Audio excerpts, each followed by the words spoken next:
మీ business ఏదైనా మీ ఊర్లో promotion చేయాలంటే అది సుమన్ టీవీతోనే సాధ్యం. ఇప్పుడే సంప్రదించండి. వచ్చింది ఆ మార్పు వచ్చింది ఏం మార్పు వచ్చిందంటే కేసీఆర్ కిట్టు బంద్ అయింది, కళ్యాణ లక్ష్మి చెక్కులు బంద్ అయినాయి, బాయికాడ 24 గంటల కరెంటు బంద్ అయింది, మంచినీటి సరఫరాలో ఇబ్బంది అయింది. మార్పు అంటే కాంగ్రెస్ వాళ్ళు తెచ్చిన మార్పు ఎట్లా ఉన్నది అంటే వద్దులో నాయన ఈ కాంగ్రెస్ పాలన అంటున్నారు. 5 నెలలకే కట్టొచ్చింది. వీళ్ళ అహంకారం నెత్తికెక్కి ఈ కాంగ్రెస్ నాయకులు మాట్లాడుతున్న మాటలు ఇవాళ సభ్య సమాజం తెలంగాణ ప్రజల గౌరవాన్ని దెబ్బతీసే విధంగా ఉన్నాయి. ముఖ్యమంత్రి అయినా మంత్రులైనా ఈ రాష్ట్రం యొక్క ప్రతిష్ట పెంచే విధంగా ఉండాలి. కానీ వీళ్ళ మాటలు వింటే చిన్నపిల్లలు ఏడ చనిపోతారో అని టీవీ ఛానల్ మార్చే పరిస్థితి వచ్చింది. ఒక ముఖ్యమంత్రి మాట్లాడతారా, టీవీ పెడితే ఏం కనబడుతున్నది, అయితే తిట్లు లేకపోతే దేవుని మీద ఓట్లు. ప్రజలకు మనకి వచ్చే ముచ్చటమని ఉన్నదా? ఇవాళ ఏంది నల్లగొండలా కాంగ్రెస్ పార్టీలు ఏమని ఓటడుగుతున్నారు? ఇంట్లో చిన్న కొడుకు నౌకరు వచ్చింది, ఇక పెద్ద కొడుకు నౌకరు కావాలట. మీ ఇంట్లో 2 నౌకర్లు కావాలి, కానీ మా నిరుద్యోగ యువతకు 2 లక్షల ఉద్యోగాలు ఇస్తామన్నారు. బిడ్డ అవి ఏమైనాయి అని అడుగుతా ఉన్నా నేను. కేసీఆర్ ఇచ్చినాయి, కేసీఆర్ నోటిఫికేషన్ ఇచ్చి పరీక్ష పెట్టి ఫలితాలు ఇచ్చి అంతా తయారు పెడితే నువ్వు కాయిదాలు వచ్చి 30,000 ఉద్యోగాలు ఇచ్చిన అంటావు. ఎందుకంటే వంట వండి పెట్టినాక వడ్డించడానికి వచ్చి అంత నేనే చేసినాడట. ఈ కాంగ్రెస్ వాళ్ళ కథ గట్టున్నది. బిడ్డని ఏమైనాయి? నువ్వు వచ్చినాక ఒక్క నోటిఫికేషన్ ఇచ్చినావా? మా పిల్లలకు ఒక్క ఉద్యోగం ఇచ్చినావా? మార్పు అన్నావు. కోమటిరెడ్డి ఇంట్లో 2 ఉద్యోగాలు వచ్చినాయి, ఇప్పుడు జానరెడ్డిలకు 2 ఉద్యోగాలు కావాలట. ఉత్తమ ఇంట్లో 2 వచ్చినాయి, ఇప్పుడు గింజారయ్యా. వీళ్ళకు పదవులు రావడానికి, వీళ్ళకు ఉద్యోగాలు రావడానికి నల్లగొండ ప్రజలు ఎంపీ ఎన్నికల్లో ఓటేయాలా అని నేను అడుగుతా ఉన్నా. 6 గ్యారెంటీలు ఊహించిండ్రు, బాండ్ పేపర్ల మీద రాసిచ్చిండ్రు, కాళ్ళల్లో పట్టుకున్నారు, చేతులలో మొక్కిండ్రు. గెలిచి 100 రోజులైంది. ఏమైందిరా నాయన 100 రోజుల్లో చేస్తానంటే మొన్ననే వచ్చినాం కదా అని సన్నాయి నొక్కుతున్నారు. మరి ఆ రోజు రాయలేదా? 100 రోజుల్లో చేయకపోతే మా పేరే మార్చుకుంటామన్నారు. 100 రోజుల్లో 6 గ్యారెంటీలు 13 హామీలు అమలు చేస్తామన్నారు. అయినాయా? ఇలా చూడా మాటలు మాట్లాడుతున్నారు. 6 5 అయిపోయినాయట. 5 అయినాయా? నేను అడుగుతా, మీరే చెప్పాలి. మొదటి హామీ మా చెల్లెలు ఉన్నది ఎక్కడ ఏమన్నారు? మేము రాగానే జీతం పడ్డకు ప్రతి చెల్లెకు అక్కకు నెలకు 2,500 రూపాయలు వేస్తామన్నారు. పడ్డాయా చెల్లె?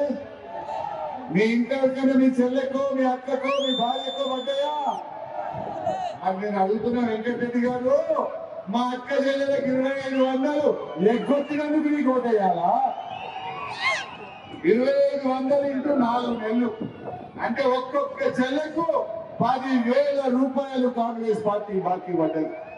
బిడ్డ ఇవాళ కాంగ్రెస్ నాయకులారా, మీరు అక్క చెల్లెల ఓటు అడిగే ముందు 10,000 రూపాయల వ్యక్తినంటేనే ఓటు అడగాలని చెప్పి నేను హెచ్చరిస్తా ఉన్నా.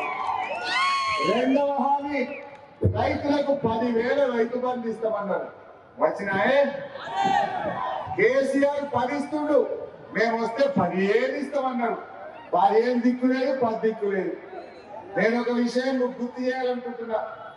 కరోనా వచ్చినప్పుడు, కరోనా కష్టకాలంలో ఆమ్దాన్ లేదు, ప్రభుత్వానికి ఆదాయం లేదు.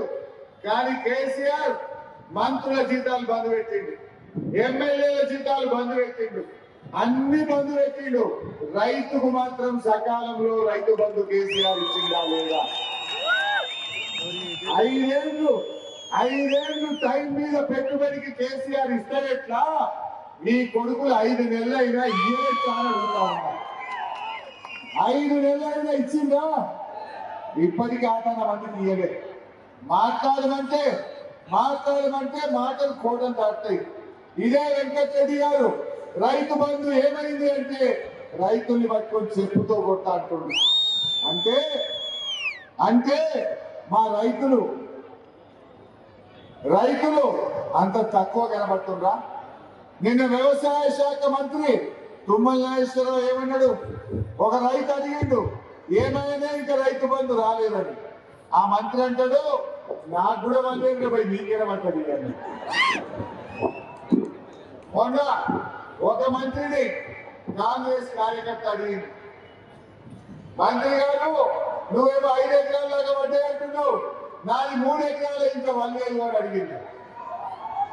అంటే నోరు మూసుకొని దబాయిస్తున్నారు ఆ మంత్రి గారు.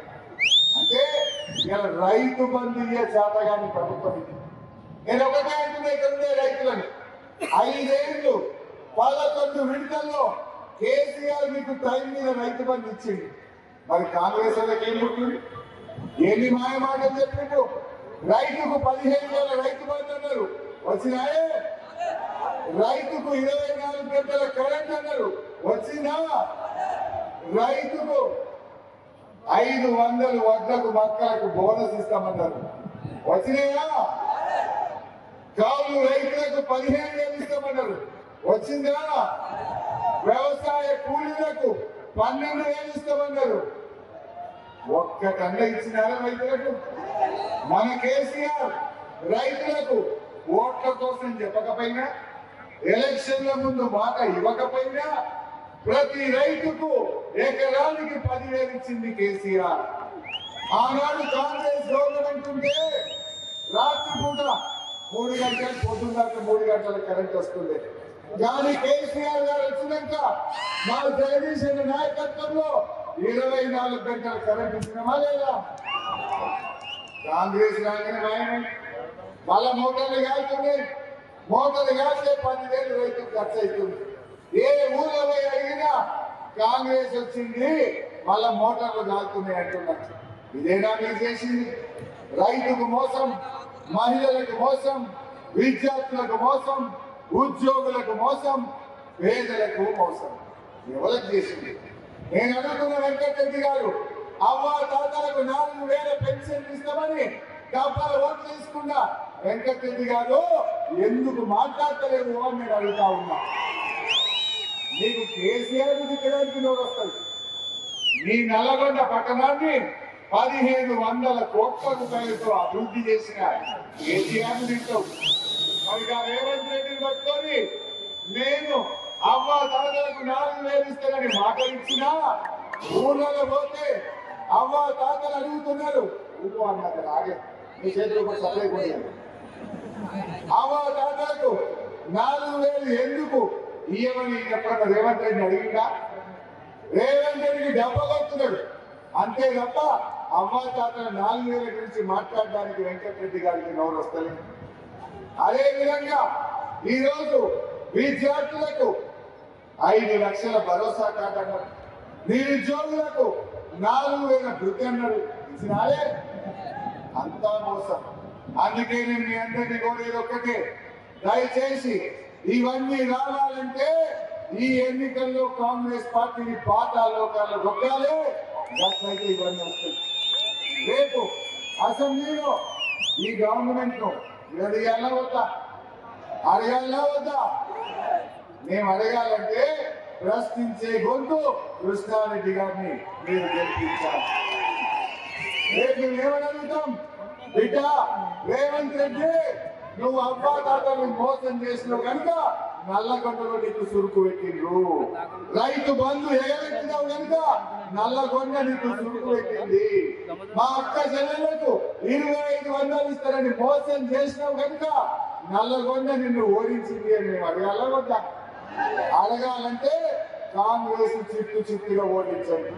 ఇవాళ వాళ్ళకు ఒక్కొక్కరి ఇంట్లో 2 పదవులు కావాలా?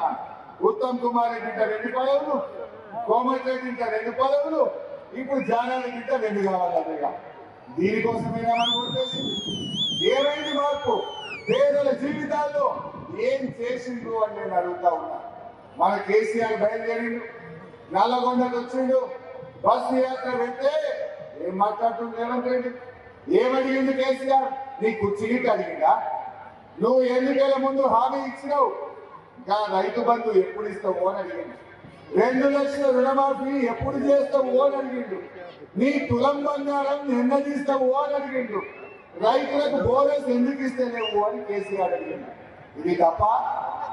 కేసీఆర్ ఒక ప్రధాన ప్రతిపక్ష నాయకుడిగా, మాజీ ముఖ్యమంత్రిగా తన బాధ్యతను ఆ ప్రభుత్వానికి గుర్తు చేస్తే ఏం మాట్లాడుతున్నాడన్నా రేవంత్ రెడ్డి?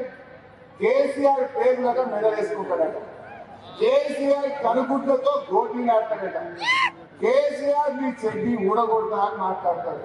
ఇది న్యాయమా? ఇది అహంకారం కాదా? ఇది కళ్ళు నెత్తికెక్కి మాట్లాడే మాటలు కాదా?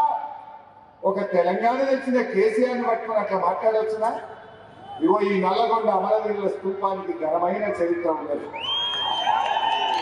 ఈ నల్లగొండ ఈ అమరుల స్తూపం ఎదురుగా ఇక్కడ జేఏసీ టెంట్ వేసుకొని సంవత్సరాల కొద్ది నిరాహార దీక్షలు చేసింది. నేను వచ్చిన అక్కడ మా బండ నరేంద్రన్న, మా జగదీష్ అన్న, మేమందరం ఈ నిరాహార దీక్ష శిబిరంలో తెలంగాణ కోసం ఎన్నో పోరాటాలు, ఎన్నో త్యాగాలు చేసినాం. ఈ రేవంత్ రెడ్డి అన్న జై తెలంగాణ అన్నారే? ఈయన ముఖానికి ఏమన్నా జై తెలంగాణ అన్నదా?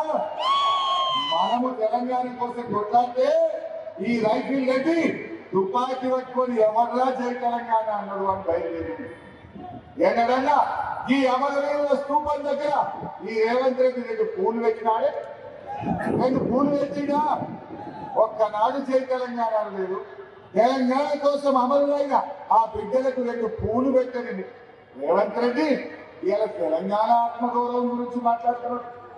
మొన్న సెంటిమెంట్ కోసం గుజరాత్ కు తెలంగాణ ఆత్మ గౌరవానికి పోటీ అంటుంది.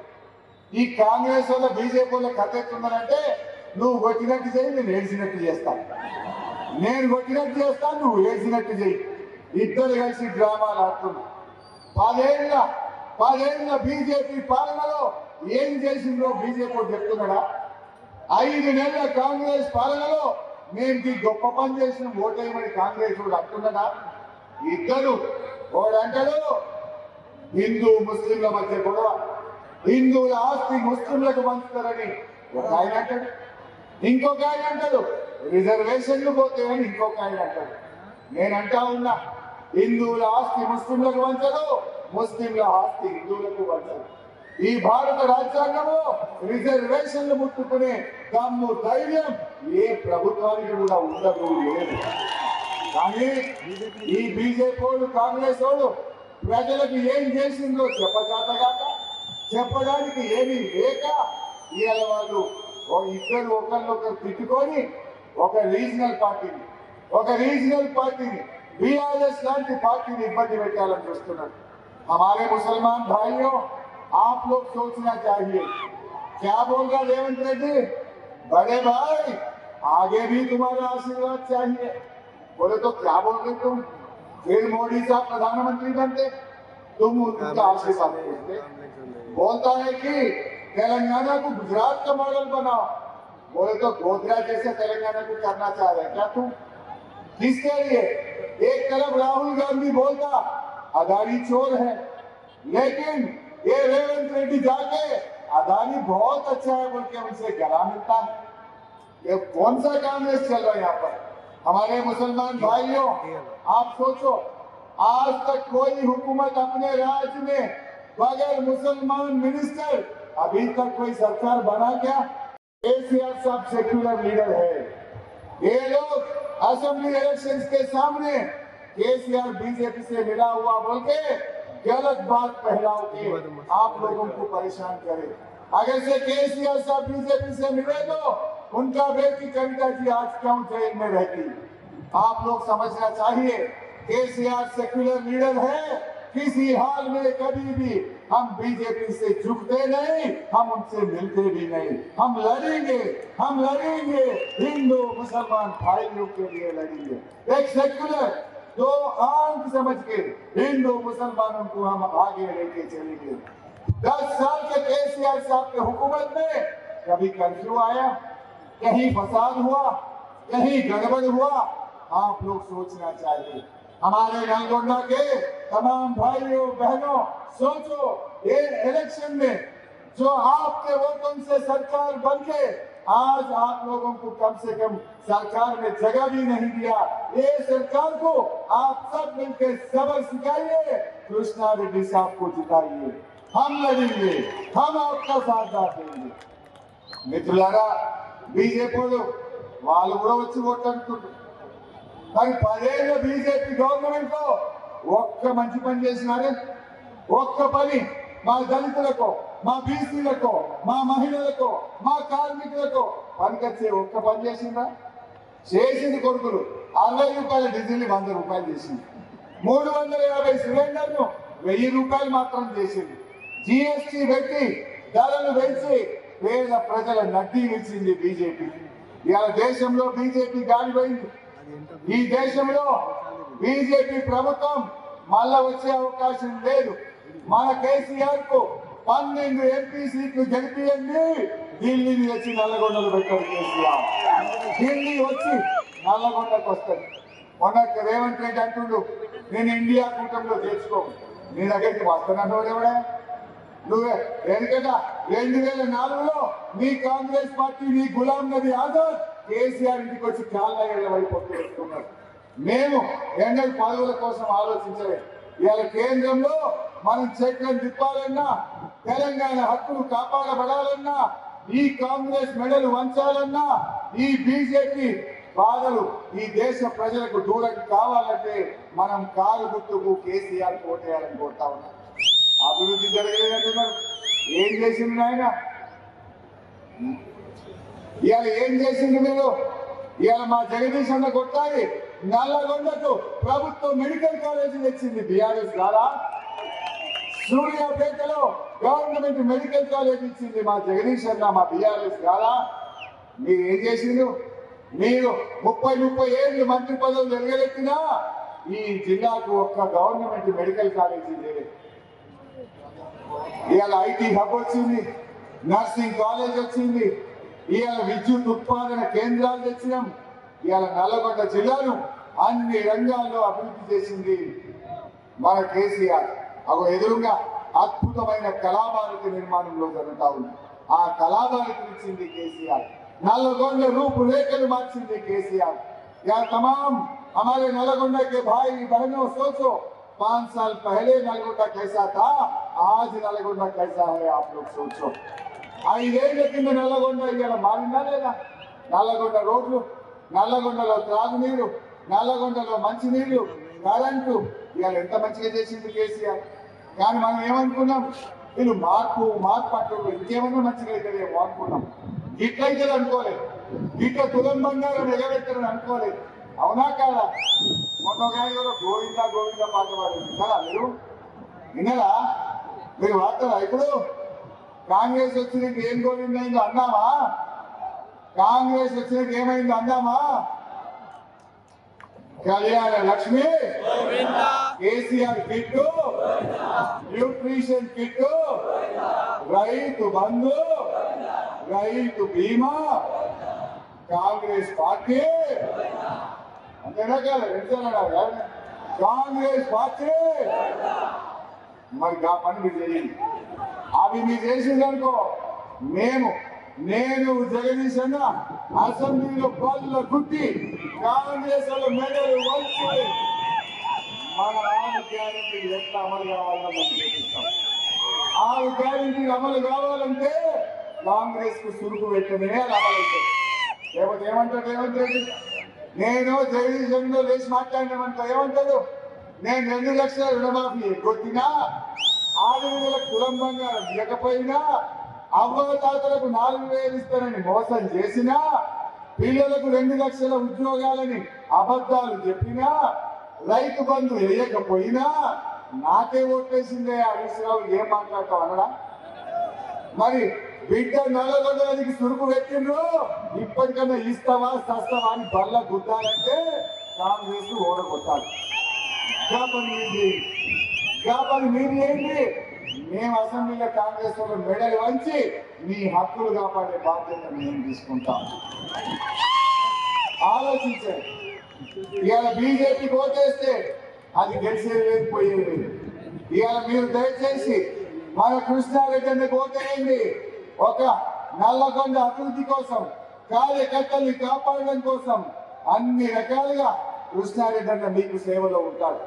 కార్యకర్తలకు కూడా నా మనవి, ఎవరో పోలీస్ కేసులు పెట్టారనో, ఇంకెవరో బెదిరిస్తారనో భయపడ్డామా? దయచేసి ఎవరు అధైర్యపడకండి, మీరు ధైర్యంగా ఉండండి. ఏ కార్యకర్తకు ఇబ్బంది వచ్చినా మన కేసీఆర్ ఉన్నాడు, మన జగదీష్ అన్న ఉన్నాడు, మేమందరం మీకు అండగా ఉంటాం, మిమ్మల్ని కాపాడుకుంటాం. ధైర్యంగా ముందుకు పోయి ఇవాళ ప్రజలు రెడీగా ఉన్నారు. కాంగ్రెస్ వాళ్ళని భూమికి తేవాలనుకుంటున్నారు. వీళ్ళు అహంకారంతో విలువీగుతున్నారు. ఆకాశం ఉన్నారు కాంగ్రెస్ వాళ్ళు, గాల్లో ఉన్నారు కాంగ్రెస్ వాళ్ళు. అలా భూమికి తేవాలా వద్దా? గాల్లో ఉన్న కాంగ్రెస్ వాళ్ళని భూమికి తేవాలంటే కృష్ణారెడ్డి గారిని పార్లమెంట్కి పంపించాలి.